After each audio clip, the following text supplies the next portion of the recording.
Welcome to HOA Neighbor Court. She treated a fence panel like a felony. Karen yanked a string line tight between survey stakes and yelled that my posts were on the wrong side and she would force removal.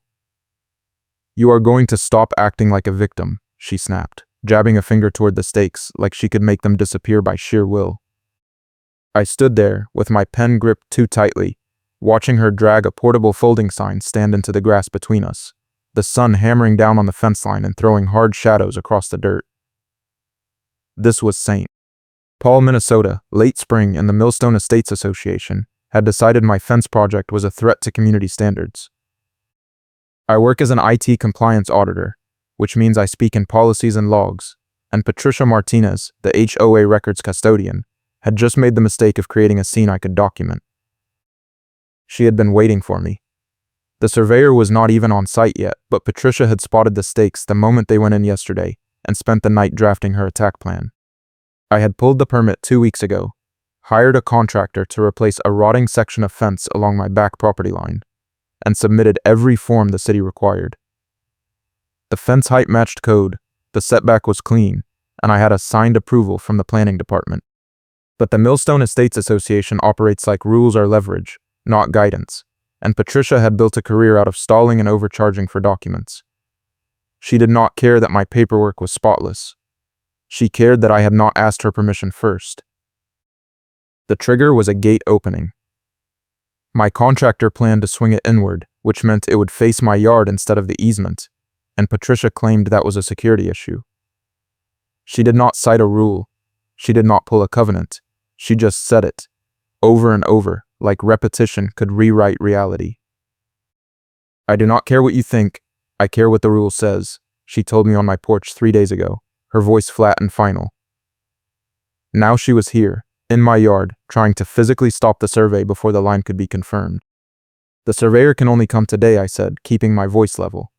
"Rescheduling takes weeks, and the contractor is already scheduled. If we miss this window, I lose the crew and the timeline." Patricia smiled, thin and cold. "That sounds like a personal problem. Maybe you should have followed procedure." I had followed procedure. I had city approval, contractor insurance, and a signed notice from the planning office confirming the HOA had no authority over fence placement, as long as it met city code. But I kept my phone in my pocket, because I was saving one clip for the finale. She bent down and grabbed one of the stakes, wiggling it like she was testing whether it would come loose. "I am calling an emergency hearing," she said. "You are not touching this fence until the board reviews your plans."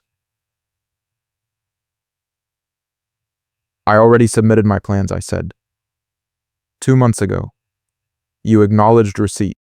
She straightened up, brushing dirt off her gloves. "I acknowledged receipt of incomplete documents. You did not include an impact assessment or a neighbor consent form. Neither of those exist in the covenant," I said. She shrugged. "They exist now." That was the game. Patricia had done this before, and people fold every time.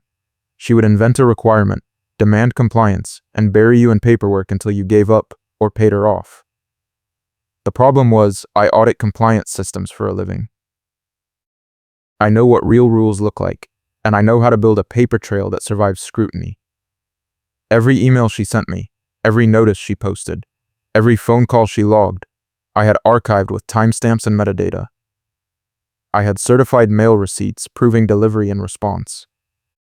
I had a contractor with photos and timestamps from the day Patricia interfered.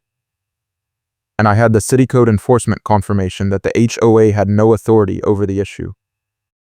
But I had not told her that yet. The surveyor arrived in a white pickup with mud splattered across the wheel wells and a tripod strapped to the roof. He climbed out, nodded to me, and immediately clocked Patricia standing in the middle of the site. She did not move. She folded her arms and planted herself between the truck and the stakes, her portable sign stand tilted in the grass like a barricade. "You cannot proceed," she said. "This is an active investigation." The surveyor looked at me. I looked at Patricia. "An investigation into what?" I asked. "Property line encroachment," she said. "You are building on HOA common space." "That is not true," I said. "The plat map is public record. My lot line is recorded. She pulled out her phone, scrolling like she was reading something official. The board has reason to believe your fence posts are over the line. We are requiring an independent survey before you continue. I am the independent survey, the surveyor said, his voice dry and patient. Patricia ignored him. She turned to me. If you proceed without board approval, I will file for an immediate lien and a stop work order. I will also notify your contractor that any work performed is considered unpermitted and they will not be paid. The surveyor glanced at me again, and I gave him a small nod. Go ahead and set up, I said. She does not have authority to stop you. Patricia stepped forward. Yes, I do. The surveyor set his tripod down anyway and started unfolding the legs. Patricia pulled out her phone and started recording. I am documenting this, she said loudly, for the hearing record. You are trespassing on HOA property and violating multiple covenants. I pulled out my own phone. I am documenting this too, I said, for the city and my attorney. Her face twitched, but she kept recording. Fine, let them see what happens when residents ignore the process. The surveyor finished setting up and pulled a laser level from his truck. He did not say anything, but I could tell he had seen this before. Patricia paced the fence line, filming every stake, every string marker, every measurement the surveyor took. She narrated like she was building a case. Unauthorized survey in progress. No board approval. No HOA supervision. Resident acting unilaterally. I let her talk. The more she recorded, the more I had for evidence later. The surveyor worked quietly, adjusting the tripod, taking readings, marking points with spray paint on the grass. Every mark was precise. Every measurement matched the plat map.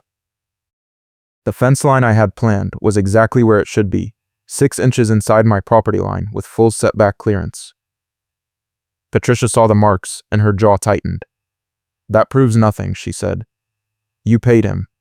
Of course he is going to say what you want. He is a licensed surveyor, I said. His report is filed with the county.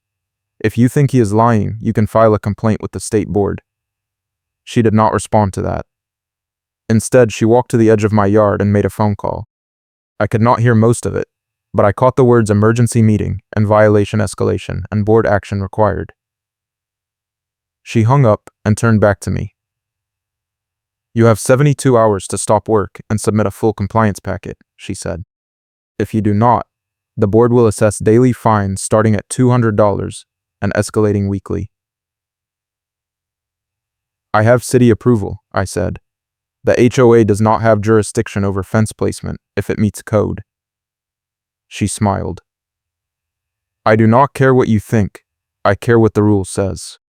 And the rule says you need board approval for any exterior alteration.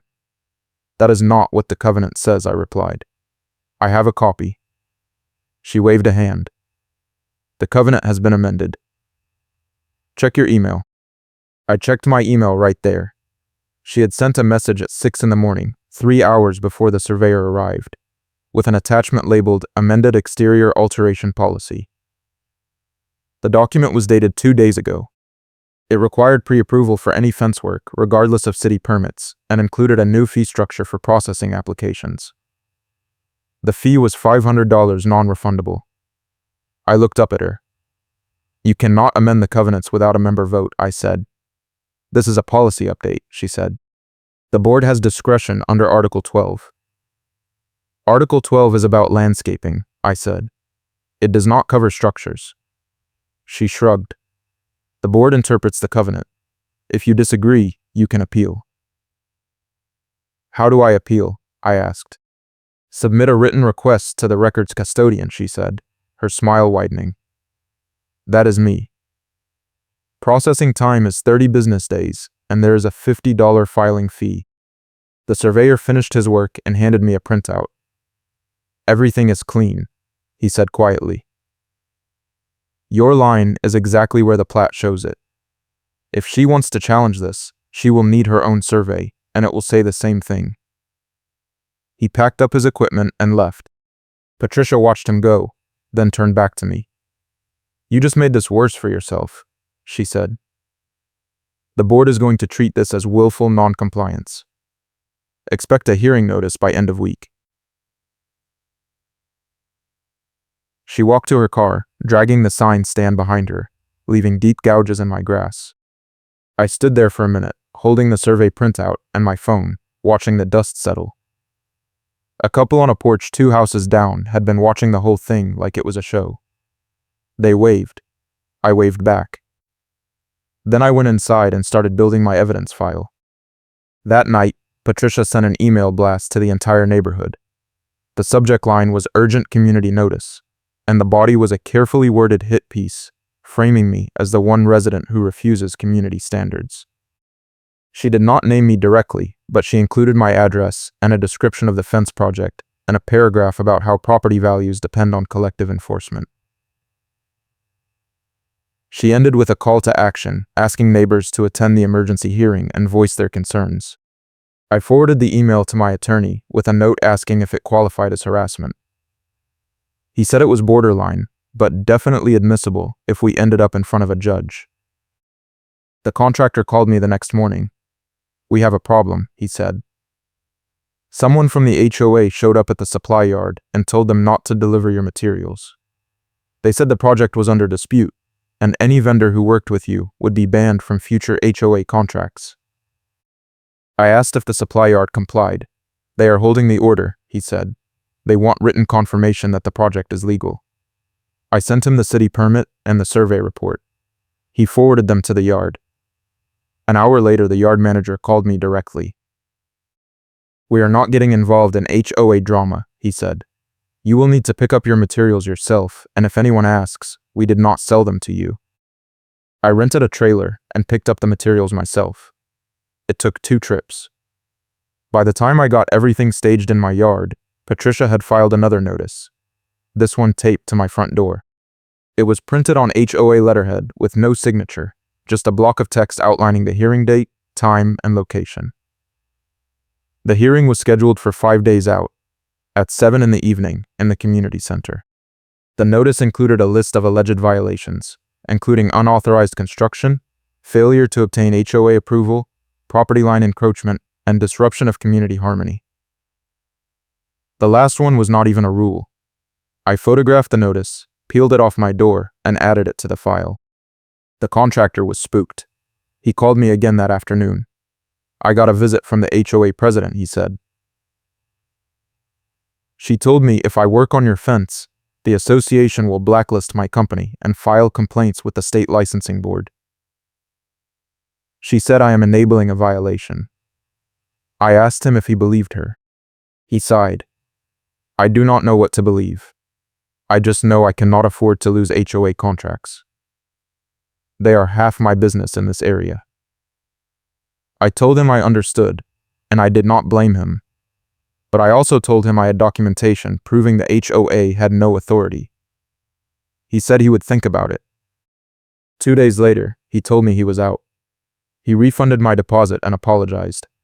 I hired a different contractor, one from outside the area who did not care about Millstone Estates politics. He cost more, but he showed up. Patricia showed up the day the new contractor started digging post holes. She parked on the street and marched into my yard, without knocking, holding a clipboard and a camera. The contractor was running a gas-powered auger, and the noise was deafening. She stood 5 feet away from the hole, filming and yelling over the engine. "You are in violation of a stop work order," she screamed. "This is an active hearing matter, and you are proceeding without authorization." The contractor shut off the auger and wiped his forehead. "Lady, I do not work for your HOA," he said. "I work for him, and he has a city permit." She aimed the camera at his truck. "I am documenting your license plate and your company name," she said. "You will be named in the board action." He shrugged and started the auger again. I stepped outside. Patricia turned the camera on me. "You are forcing the board to take extreme measures," she said. "We are filing for a lien packet tomorrow, and if you do not stop work immediately, we will pursue legal action for damages." "What damages?" I asked. She gestured vaguely at the yard. "Damage to HOA common space, damage to property values, and legal fees incurred defending community standards. None of that is real, I said. You are on my property. My fence is on my property. The city approved it. You have no claim. She lowered the camera. The board disagrees, she said, and the board has the authority to assess fees and pursue collections. I looked at her directly. You are creating a paper trail that is going to destroy you, I said. She laughed. I have done this before, and people fold every time. That line stuck in my head. I went inside and pulled up every email, every notice, every recorded interaction I had with Patricia. I organized them chronologically and built a timeline showing escalation, obstruction, and repeated threats with no legal basis. I added the contractor statements, the supply yard incident, and the email blast. Then I added the city code enforcement letter confirming the HOA had no authority over fence placement. I saved it all in a binder with tabs and an index. My attorney looked at it and whistled. This is overkill, he said. But if you are going to a hearing, it is the good kind of overkill. If you are enjoying this story, hit that like button and subscribe because we have a lot more HOA chaos coming your way. The hearing notice included a line I almost missed. It said the board reserved the right to limit testimony and evidence presentation at their discretion. I called my attorney. That means they can shut you down if they do not like what you are saying, he explained. They control the process. If they think you are winning, they will gavel you into silence and vote anyway. Can they do that? I asked. Technically, yes, he said. HOA hearings are not courts. They do not have to follow rules of evidence or due process. Your best move is to get everything on record before they shut you down. I asked how. He said, make them read your evidence into the minutes. If it is in the official record, they cannot pretend it does not exist. The day before the hearing, Patricia filed the lien packet. It showed up in my mailbox, hand-delivered, with a cover sheet listing charges for violation fines, administrative processing fees, legal consultation fees, and emergency board meeting costs. The total was $4,300. The ledger included line items like community impact assessment and compliance review services. None of them were real. I photographed every page and sent them to my attorney. He called me back within an hour. This is fraud, he said. These are not legitimate fees. If they try to enforce this, you can sue them personally, and they will lose. I asked if I should pay it to avoid escalation. He laughed. Hell no. Let them try to collect. That makes it even worse for them. The surveyor delay I had been worried about never happened, but Patricia created a different problem. She convinced the board to schedule the hearing before the contractor could finish the fence. That meant I would be defending a half-built project, and Patricia could argue it was unsafe, incomplete, and non-compliant. The contractor worked fast, but we were still 2 days short when the hearing arrived. The posts were in, but the panels were not attached, and the gate was not hung. It looked rough. Patricia took photos and added them to her presentation. I showed up to the hearing early. The community center meeting room was bland and fluorescent, with folding chairs arranged in rows and a long table at the front for the board. Patricia sat at one end with a laptop and a stack of folders. The HOA president sat in the middle, flanked by 2 other board members I had never met. A couple dozen neighbors trickled in, most of them looking uncomfortable. The couple from the porch showed up and sat near the back. They gave me a nod. The hearing started at 7 on the dot. The president banged a gavel and read a prepared statement about community standards and the importance of compliance. Then he turned to Patricia. Records custodian, please present your findings. Patricia stood and opened her laptop. She clicked through a slideshow with photos of my yard, my fence line, the survey stakes, the contractor truck, and close-ups of the unfinished posts. She narrated each one with clinical precision. The resident proceeded with construction despite multiple warnings and a clear stop-work directive, she said. He hired a contractor without HOA approval, ignored board communications, and created a hostile environment for staff and neighbors. She showed the email blast, framing it as a reasonable community update. She showed the lien packet, describing it as standard enforcement procedure. She did not mention the city permit, the survey, or the fact that the covenant did not require HOA approval for code-compliant fences. When she finished, the president asked if I wanted to respond. I stood and walked to the front, carrying my binder. "I submit this evidence packet for the record," I said. "I request that the board review each document before voting." The president frowned. "That is a lot of paper. We do not have time to read all that tonight." "Then I request the hearing be continued until you do," I said. This packet contains city permits, survey reports, contractor statements, and communications proving the HOA has no authority over this project. If you vote without reviewing it, you are voting without the facts. Patricia leaned over and whispered something to the president. He nodded. "We will accept the packet for the record," he said, "but we are proceeding with the vote tonight. Board policy allows us to deliberate in executive session and issue a decision within 10 days. I looked at my attorney, who was sitting in the back. He shook his head slightly. I took a breath. "Then I request the board read one document aloud for the record," I said. I pulled out the city code enforcement letter and handed it to the president. This letter confirms that HOA has no jurisdiction over fence placement as long as it meets city code. My project meets code. The permit is valid. Any attempt to fine me or place a lien is unlawful. The president skimmed the letter and his face went pale. He handed it to Patricia. She read it and her mouth tightened into a line. "This does not change the covenant requirements," she said. "The covenant does not require HOA approval for code-compliant fences," I said. "I have the covenant right here, and I am happy to read the relevant section." The president waved a hand. "We will review your materials and issue a decision," he said.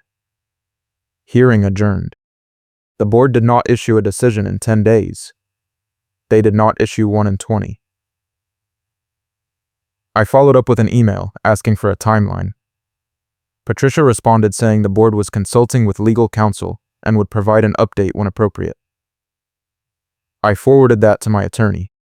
He sent a formal letter to the board demanding a decision within 15 days or we would file a lawsuit for harassment, defamation, and unlawful lien activity.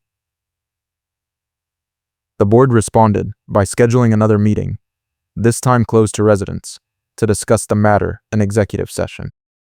I found out later, through a board member who quit in protest, that the HOA attorney had warned them on email that Patricia was creating liability and they needed to drop the case immediately. The attorney said the city letter was dispositive, the lien packet was unenforceable, and continuing the fight would expose the board to personal liability. Patricia kept pushing anyway. She argued the HOA had a duty to enforce standards, and that letting me win would set a precedent that would destroy community cohesion. The board voted to continue, 3-2. 2 weeks later, Patricia tried a new tactic. She contacted my contractor and claimed the HOA was withholding payment approval for other projects in the neighborhood until my fence was removed. The contractor called me, furious. "She is lying," he said. I checked with the other guys. "Nobody is being held up. She is just trying to scare me off your job." I told him to keep going. He did, but he started documenting every interaction with Patricia in writing. She showed up on site 3 more times, always with a camera, always yelling about violations and consequences. The 3rd time, he told her if she came back, he would call the police for trespassing. She left, but she filed a formal complaint with the state contractors board alleging unsafe work practices and unlicensed labor. The complaint was baseless, but it triggered an inspection. The inspector came out, looked at the fence, checked the permit, and closed the complaint the same day. He told my contractor off the record that the HOA had tried this before with other projects and the board was building a reputation. I kept working. The fence went up, panel by panel, and it looked good. The gate was hung, the latch was installed, and the whole thing was painted to match the rest of the trim. It met every city requirement and looked better than half the fences in the neighborhood. Patricia took more photos and added them to her file, but she did not come to my property again. Instead, she escalated through official channels. She sent a notice saying the board had voted to assess daily fines of $200 starting the day after the hearing, with escalation to $500 per day if the fence was not removed within 30 days. The notice included a demand for immediate payment of all accrued fines, which now totaled over $6,000. I did not pay. Instead, I filed a complaint with the state HOA ombudsman, alleging harassment, unlawful fines, and abuse of process. The ombudsman opened an investigation and requested all board records related to my case. Patricia stalled, claiming the records were privileged and required board approval to release. The ombudsman sent a second request with a deadline and a warning that failure to comply could result in penalties. Patricia missed the deadline. The ombudsman escalated to the state attorney general's office. That got the board's attention. The president called me directly and asked if we could settle. What does a settlement look like? I asked. He said the board would drop the fines and remove the lien if I agreed to submit future exterior projects for informal review. I told him no. I told him the HOA had no authority over code-compliant projects, and I was not giving them a veto they did not legally have. He sighed and said he would talk to the board. 3 days later, I got a call from a tow company. They said they had been contracted by the HOA to remove my contractor's truck from the property for unpaid HOA fees. I told them the truck was legally parked on my property with my permission, and the HOA had no authority to tow it. The driver said he did not want to get in the middle of a dispute and asked if I could provide documentation. I sent him the city permit and the property survey. He called back an hour later and said a tow vendor refusing to act without proper authorization was going to cost the HOA the contract. He said he had flagged the issue with his company and they were reviewing the HOA account for other irregularities. Apparently, Patricia had been ordering tows for months, sometimes without proper cause, and the company was starting to get complaints. That was the break.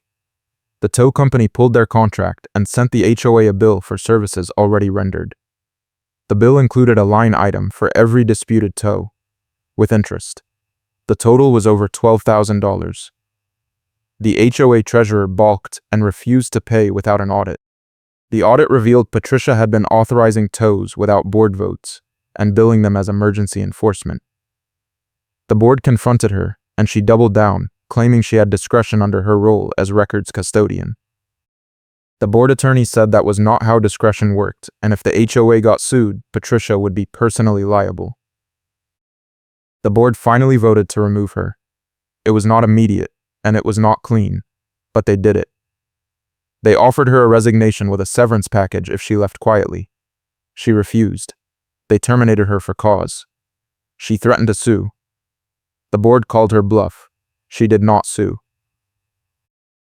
A week later, I got a formal notice from the new board president. It said the HOA was dropping all fines, removing the lien, and issuing a written apology.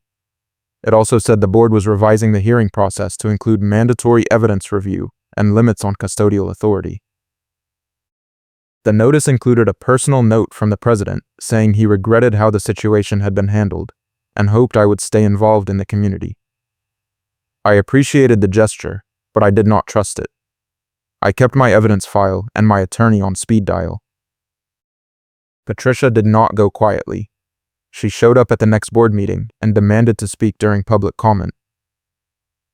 The new president allowed it with a timer. She used her 3 minutes to accuse me of bullying, the board of cowardice, and the attorney of incompetence. She said the HOA was abandoning its duty to protect property values, and that my fence was a symbol of lawlessness. When her time ran out, the president thanked her and moved on. She stayed in her seat, glaring. After the meeting, she tried to corner me in the parking lot, but the couple from the porch intercepted her and told her to leave me alone. She did. The fence stayed up. The contractor finished the last details, the city inspector signed off, and I got my final permit approval. The project was done, legal, and exactly what I had planned from the start. Patricia tried one more move, emailing the neighborhood with a long screed about how the board had betrayed the community and residents needed to vote her back in at the next election. Nobody responded. The email sat in inboxes like a monument to her collapse. The tow company refunded charges, voided the contractor tow attempt, and canceled the HOA contract after seeing the evidence packet. That hit the HOA budget hard, and the board had to approve a special assessment to cover the shortfall. Residents were furious, and at the next election, 2 of the board members who had voted with Patricia lost their seats. The new board rewrote the enforcement policies, limited custodial authority, and hired a professional management company to handle records and compliance. Millstone Estate still operates like rules are leverage, but now there are checks. I ran into Patricia one more time, at a grocery store 6 months later. She was in the produce section inspecting apples with the same cold precision she used to inspect rule violations. She saw me and froze. I nodded and kept walking. She did not follow. I heard later she moved out of the neighborhood, citing health reasons. Nobody believed it, but nobody cared enough to ask. The funny thing is, her phone died mid-rant during that final parking lot confrontation, and she froze in place like a mannequin, staring at the blank screen while the couple from the porch laughed. It was not planned, it was not dramatic, but it was the perfect punctuation. She had built her power on documentation and control, and in the end, her tools failed her at the moment she needed them most. The HOA changes hearing rules so residents cannot be railroaded. Karen is ordered to stop contacting the narrator directly. The board sends a formal cease and desist letter, and when she ignores it, they file a restraining order request. She does not show up to contest it, and the order is granted by default. She is barred from attending HOA meetings, from entering my property, and from contacting me or my contractors. The order is posted in the community center lobby, and it stays there for a year. I kept the fence. I kept the gate. I kept the survey stakes in my garage as a reminder. And I kept the evidence file, because in a neighborhood where rules are used as leverage, the best defense is a paper trail that cannot be argued away. I appreciate you supporting the channel.